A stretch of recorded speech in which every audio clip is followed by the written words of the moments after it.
People those names. Why are you being so mean to people? You are so mean even to people that genuinely like and support our country. A person could come to South Africa, enjoy Cape Town, enjoy Mpumalanga, and make a cute video speaking highly of. Mind you, we have a terrible reputation in the world. You have nothing to show. Yet you claim this is your country. You have nothing. You are defending a white man's property. This South Africa is owned by a white man. This South Africa is controlled by the white man. I need South Africans to be humbled. I'm praying for the day we get humbled as South Africans because we are papa, and we're going to pay for it. You are so mean to non-South Africans and don't think that there are no consequences for that. People don't want to travel to South Africa because they think that we have the highest crime rate, we hate women are going to die in South Africa. When a tourist comes to South Africa and says, I had a good time in Cape Town, why are South Africans in the comments saying, go back home? Why would you kick someone out, a guest, who says, hey, I'm visiting and I think this country is very nice, and you go in the comments and you're like, oh, get out of my country, don't tell your friends we need the money. You're crying about jobs, you're crying about unemployment, but you treat tourists this way. Even people that are not coming into South Africa, you treat them this way. When South Africans are applying for jobs in other countries, when South Africans are traveling to other countries, hey guys, South Africa is not the best thing after sliced bread. You need to stop acting like you don't need the world. You need to stop treating the world like Bankama said, hey guys, this is weird. And I'm waiting for that one day when a South African will make a video wanting to cry. I'm waiting for that day because it shall come. No man is an island. Keep acting like you are the best country in the world. Nina, you don't need anyone, you don't need anything. You can speak to whoever, however you like because you're angry with your government. You take the anger that you have against the government and you met it against people that have nothing to do with what your government is failing to do for you. South Africans, we need to wake up. Let's change our ways. Let's change our ways. The people that deserve this anger are living very comfortably in Sandton and Bryanston and Clifton and the likes. The people you should be showing this disdain. You see this place? It is a registered tire shop. Look at, we have tires even behind here. Look at, all these are tires. I even have truck tires. All right? All these things you are seeing are documents for these shops. But I'm not going to show you people very well because you people are criminals. Some of you, not all of you, some of you are criminals. I'm not going. This year alone, I have employed more than 15 to 20 South Africans to work here. But each month that they receive their salary, they will stop working.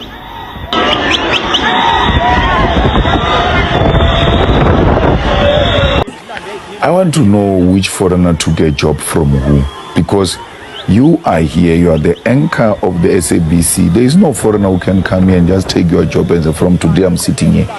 The bosses would have allowed that. So the bosses are white monopoly capital which owns the South African economy.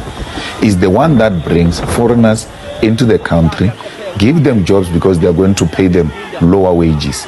And then from there come to South Africans and say these people are taking our jobs, and then they make us fight. But Sakina, since when have other Africans never worked in South Africa? Because this Johannesburg was founded by a Southern Africa, not South Africa. That's why the language Fanaka law exists, because these people came from everywhere to come and mine this diamond that we're enjoying and gold we're enjoying today in Gauteng. So they met from Mozambique, they met from Malawi, they met from Zambia, Zimbabwe. They came together, they couldn't hear one another. They even developed a language called Fanagalo. EFF was not there when that was formed. So it's not true that this is something that is happening for the first time. It has always been.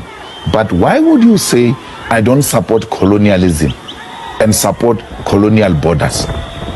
That is hypocrisy. If you don't support apartheid, you don't support colonialism, you cannot support the invasion of everything that came with these people. The borders were imposed on us.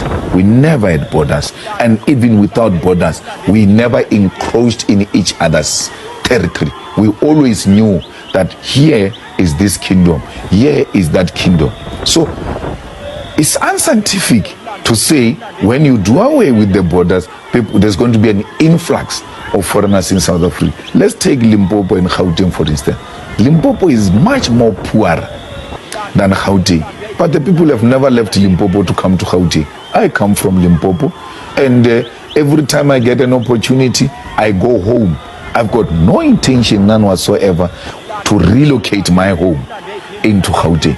So it's unscientific to say because people are poorer and we are in a much better, relatively stable situation, they are going to come here and destabilize us. No one wants to come here. We want you, people of Africa, if you want to go and trade in DRC, wake up this morning and just go to DRC and do whatever you want to do and come back without hassle. There must be free movement of people. There must be free movement of goods, and Africans must trade amongst themselves, because only through the unity of Africa will we earn our seat on the international table where real issues are being discussed. What will Swaziland go and tell China and say, no, Swaziland and China are equal on what? But once we bring the unity of Africa, both in terms of size of the population and the mineral resources combined, the world will listen to us. Okay. We command more than 85% of the world platinum, ourselves and Zimbabwe combined. What is the definition of a foreigner? A foreigner is a person who comes into a country without a pass, doesn't have anything to show. That includes you. You are foreigners because you have nothing to show. You go around claiming this is your country. Let's go outside, show me papers that confirms you are the owner of this country. There's nothing, you don't own anything, yet you call people foreigners. You are a foreigner yourself because you do not own. Foreigners means visitors. Visitors are people who just come empty-handed with a small bag. When the time permits, they go. That's you. You are renting. You are marching from the hostels, beating up people that they must leave South Africa. Yet you do not own a hostel. You are paying a rent in that hostel. You can be removed yourself from that hostel. You are telling people to leave your country. You come from an apartment, you come from a flat, you come from a house, you have no paper.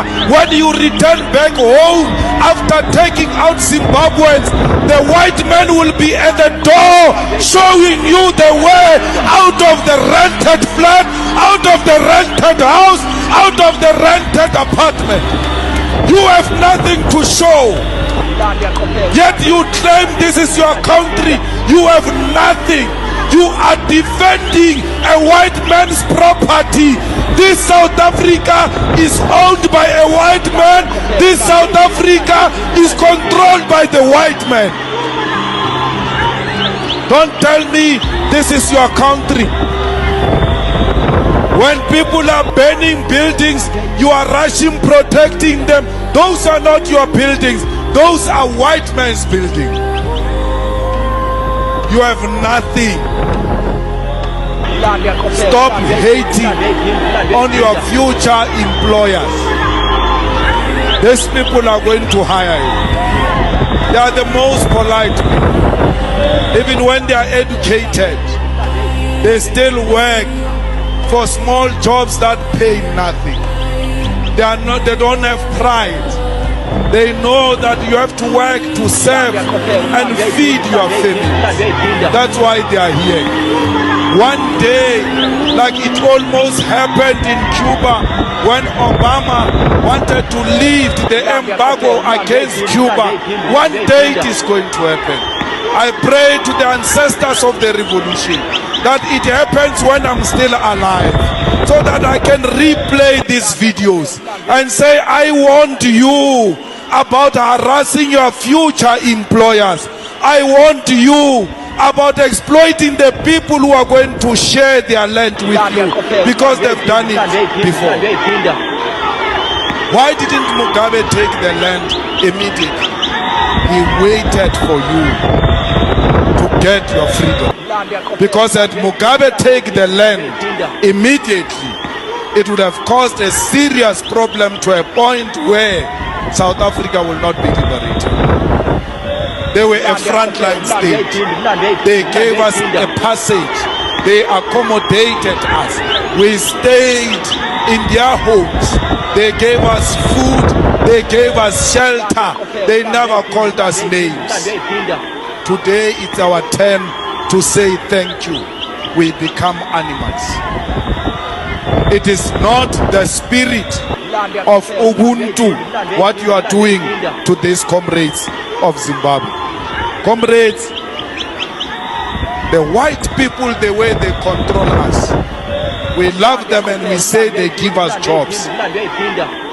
But the way they've made us to hate each other, even if a Nigerian was to come here and create 100,000 jobs, you will still beat that Nigerian because you want 100,000 jobs provided by a white man.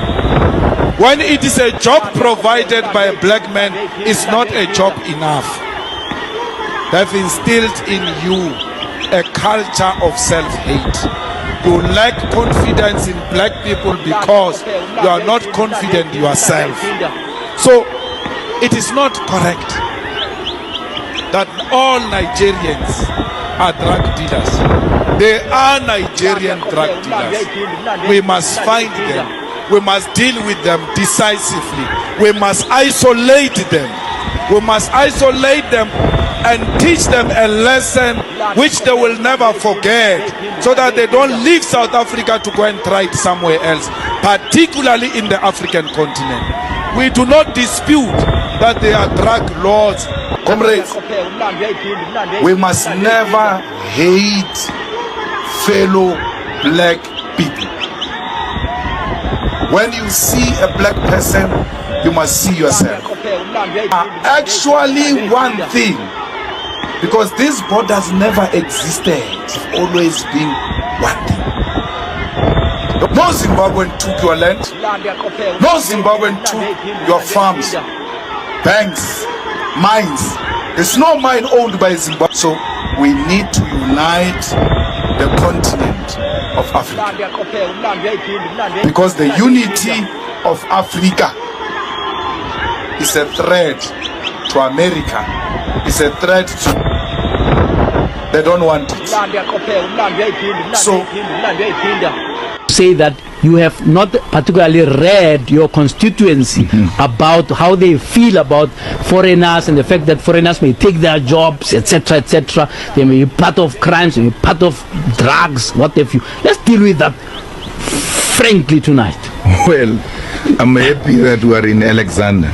So there was a xenophobic attack here in Alex, where people who were selling somewhere on the street were removed. Yeah. Successfully by those things of Dodula, what successfully. Yeah. And that space was empty for almost 3 days. Yeah. And Alexander people were the ones who were complaining that we want to buy tomatoes. Yeah. Want to buy vegetables. Yeah. And the people have been chased away, the people that we buy from. Yeah. If that was a genuine issue, why after chasing those people from empty spaces, didn't South Africans go and occupy that space and sell those tomatoes, since they took your job and you successfully removed them? So why didn't you go and take the space that those people occupied? So it's not a genuine concern. Yeah. It's an attack. You know, you look at, you splitting hair because there's nothing you can attack the EFF in terms of principle. JJ, when we started, this is in our founding manifesto. It has never been an issue. The issue was expropriation of land without compensation. Yeah. They went everywhere and told people, that was an attack on the EFF. Yeah. When that was articulated very well and we stayed on it and never got shaken, they moved away. They said they are going to nationalize the banks, they are going to nationalize the mines. We said, this is our nationalization. We established a state-owned mining company that is going to compete with the private sector. This is our nationalization of the banks. We established a state-owned bank to compete with the commercial banks. Yeah. And you can't say this will destroy the banks. Why didn't public schools destroy private schools? Why do we have private school and have public school? Parallel, living side by side. Private schools are still doing business even when there is public schools. Yeah. Why do we have private hospitals and public hospitals? And private hospitals are making more money even when there is an existence of public hospitals. So you're saying that who said a public bank will close a Please make sure that you share this live. Don't forget to like, don't forget to comment, don't forget to umlando kakhulu bafowethu, umlando kakhulu. Make sure ukuthi share lo live lo ngoba khona kumele uye khona lo live. Khona kumele uye khona bafowethu ongakafinyeleli khona. So qinisekisa.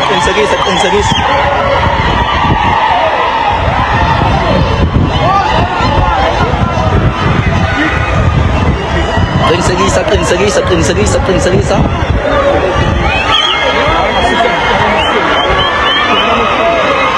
Bafesi nibuyelani manje imoto yami ngempela yini?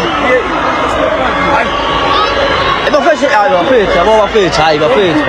Hey angikwahle babe. Hey.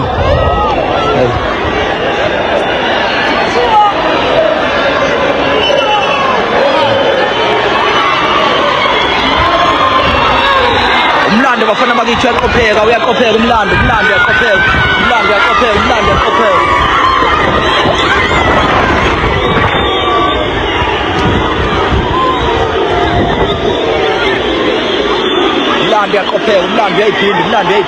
uyayiphinda.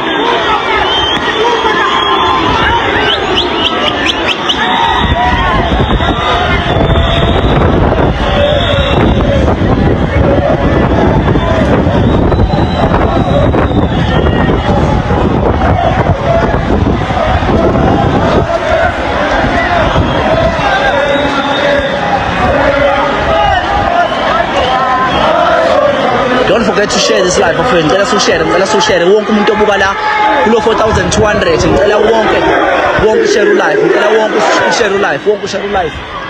Like the live. Ngicela wonke lo 4000. Ngicela wonke lo 4400 bafethu share live. Khona kumele siye khona futhi awuqosha umlando. Siyaqopha umlando. Njengoba ngikutshelile bafethu ukuthi abantu abadingeka ku-pavement nesimo sokuthi uma be-pavement balimaza impahla yomuntu bengalimaza ngisho iy'tolo zabantu. So uphakela umthakathi bafethu akahambisani neze nodlame. This is peaceful march, imarsh yokuthula le yabo eyenzeke la eJohannesburg.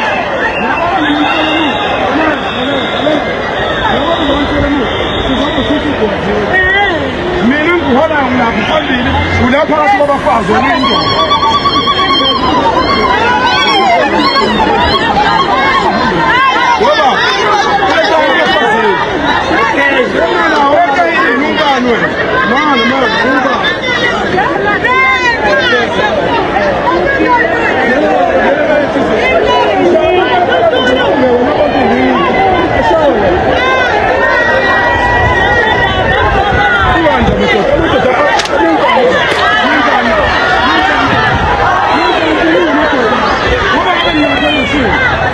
Bazobuka bafethu they are just